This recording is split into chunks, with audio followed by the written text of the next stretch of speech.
Dumaan na rin ba sa timeline mo ang balita tungkol sa dalagang natagpuan na nakabaon sa buhangin sa Capitol Beach Front sa Pangasinan? 20 anyos na dalagang nawawala at natagpo ang patay at nakabaon sa buhangin sa baybayin ng Lingayen, Pangasinan. Trending at pinag-uusapan ngayon ang karumal-dumal na sinapit ng college student na si Evelyn Salting nito lamang mga nakaraang araw. Ang pangyayari ay isa sa mga mainit na pinag-uusapan ngayon hindi lamang sa mga pahayagan, social media at grupo ng mga kabataan. Sino ba naman kasi ang hindi maaawa at manghihinayang sa isang maganda at matalinong bata na namatay lang sa karumal-dumal na paraan? Samahan niyo po akong alamin kung ano na nga ba ang update sa kaso ng pagkamatay ni Evelyn Salting. Bago ko po ipagpatuloy ang ating kwento, sa mga bago po sa channel ko at nais sa mga ganitong klase ng kwento ng krimen na nangyayari sa loob at labas ng ating bansa ay maaari pong pakipindot ang ating subscribe button at notification bell para ma-notify kayo pag may mga bago tayong upload na videos. Sa unang tingin, kahit na sino ay mapapahanga sa maganda niyang mukha, simple, may magandang pangangatawan, morena at makinis na balat. Isang kagandahan ng isang Filipina. Ang dalagang ito ay si Evelyn Salting o mas kilala sa tawag na Evang, lalo na sa mga taong malalapit sa kanya. Bata pa lang si Evelyn ay mahilig na ito sa tabing dagat.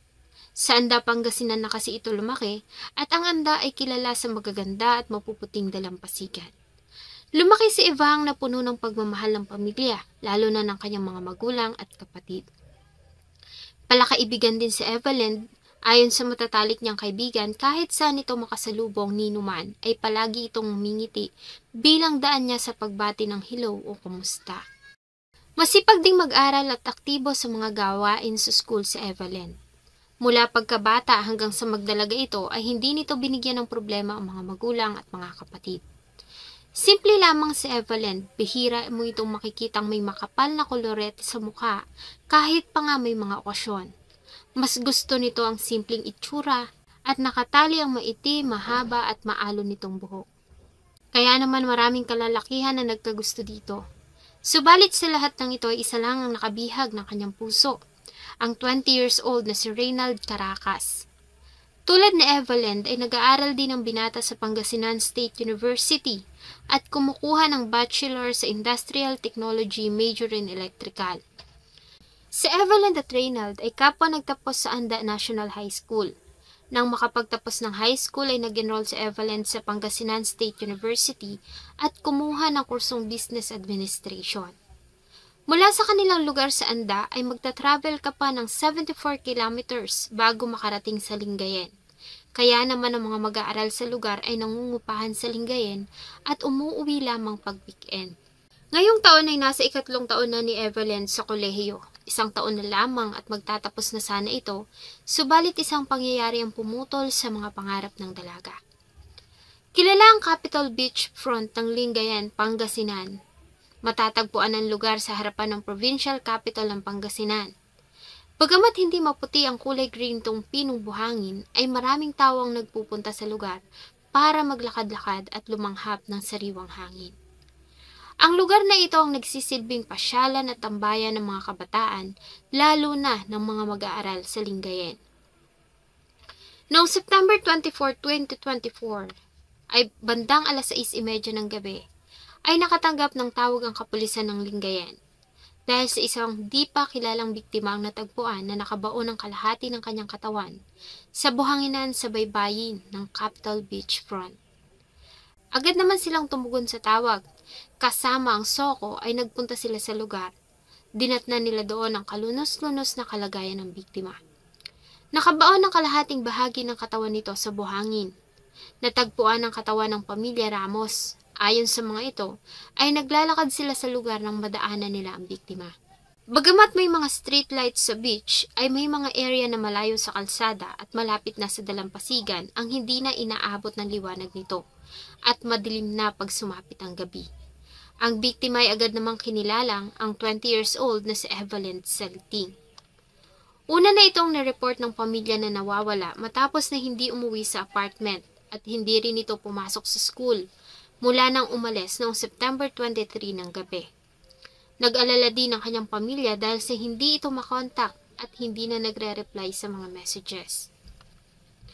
Hindi ugali ni Evelyn ang pag-alis ng hindi nagsasabi kung saan ito pupunta. Hindi rin ito ugali ang matulog sa ibang bahay. Kung may pupuntahan man ay sinisiguro nito na bago sumapit ang alas 10 ng gabi ay nakabalik na ito sa tinutuluyan. Kaya naman nanawagan ang kanyang pamilya sa social media kung sino ang maaaring nakakita sa kanya. Sa panawagan ay nakalagay na huli itong nakita na nakasuot ng sky blue na jacket at blue na jogging pants. Ang damit niyang ito rin ang nakitang suot ng biktima nang matagpuan ng wala ng buhay niyang katawan. Agad na prinoseso ng SOCO ang crime scene. Napansin nila na maliban sa mga mantsa ng dugo ay basa ang damit ng biktima, marahil ay dahil sa ulan at sa paghampas ng alon. May sugat din ito sa kanyang ulo, kaya naman maliwanag na ito ay kaso ng pagpatay. Agad na nagsagawa ng task force conference ang kapulisan. May mga na-assign para sa pagkalap ng mga CCTV footages. May na-assign para sa pagkuha ng statement sa ilang mga kakilala, kaibigan at pamilya ng biktima.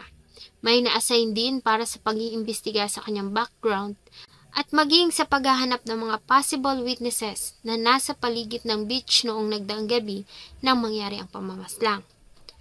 Dahil nga sikat na tambayan at pasyalan ng kahabaan ng dalampasigan na iyon ng Lingayen, ay marami rin ang vendor sa lugar lalo na paghapon at gabi kung kailan malimit magtungo doon ng mga tao dahil sa makulimlim na at nagtatago na ang mainit at galit na araw.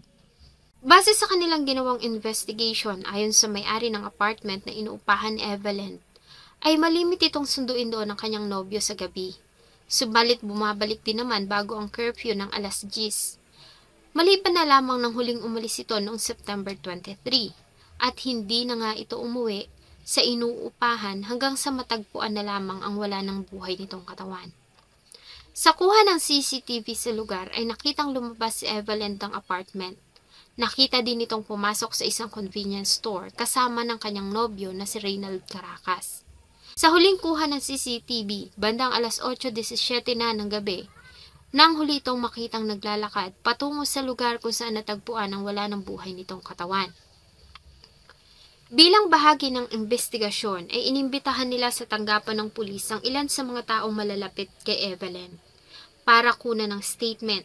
May iba naman na kusang loob na nagtungo doon para magbigay ng statement, kabilang na dito ang nobyo ni Evelyn na si Reynald Caracas. Maliban sa kanila, isa pang testigo ang dumulog sa tanggapan, dala-dala ang mga impormasyon na magbibigay linaw sa nangyari kay Evelyn Celting. Ayon sa salaysay ng testigo, ay nasa lugar siya noong September 23, 2024 ng gabi. Nagtitinda siya sa lugar at isa si Evelyn sa kanyang mga naging customer. Bumili ito sa kanya ng isang bote ng tubig. Makalipas ang ilang minuto ay nagdesisyon siya na mag-ikot-ikot sandali habang wala pang mga customer at sa kanyang paglalakad ay muli niyang nakita ang dalaga. Napansin niya na may kausap itong binata at may pinagtatalunan ng dalawa. Sa pag-aakala na normal lamang ang pag-aaway ng magkasintaan, ay muli na siyang bumalik sa kanyang ginagawa. Nang lumalim na ang gabi ay muli siyang nag-ikot-ikot sa tabing dagat at muling nagawi sa kinaroroonan ng magkasintahan. Subalit nagtaka siya dahil sa nakita niya na ang dalaga na si Evelyn ay nakahiga na sa buhangin, samantalang ang lalaki naman ay nagkukukay. Hindi niya alam na wala ng buhay ang dalaga. Nagulat na lamang siya na mabalitaang may natagpo ang katawan na nakabaon sa tabi ng dalampasigan. Kaya siya nagtungo sa station para magbigay ng salaysay. Doon din ay positibo nitong itinuro ang kasintahan ni Evelyn na si Reynald Caracas. Kaya naman ang mga sandali ding iyon ay agad nilang binasahan ng Miranda rights at inaresto si Reynald Caracas. Maliban dito sa mga huling palitan ng mensahe ng magkasintahan ay napag-alaman ng mga investigador na ang dalawa ay may hindi pagkakaunawaan.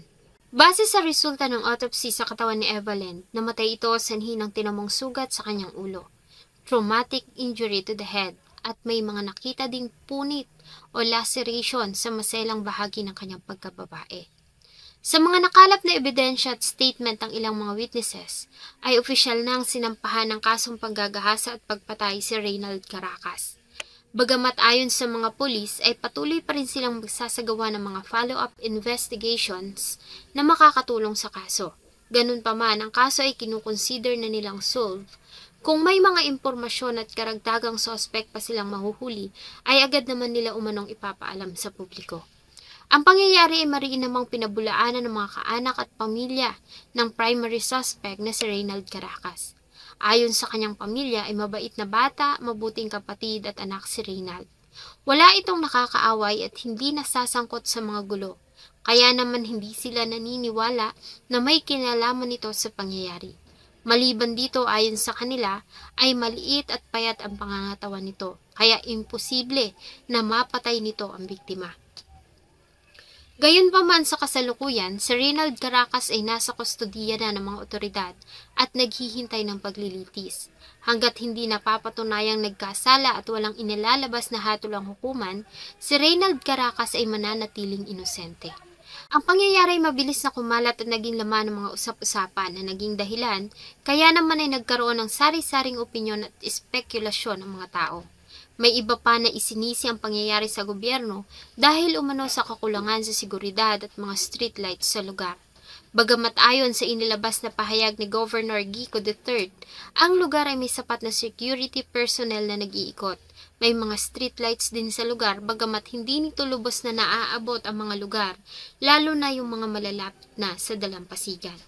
Ayon kay Governor Gico, bilang pagtugon sa hinaing ng mga tao, ay magdadagdag sila ng mga streetlights at CCTV camera sa lugar.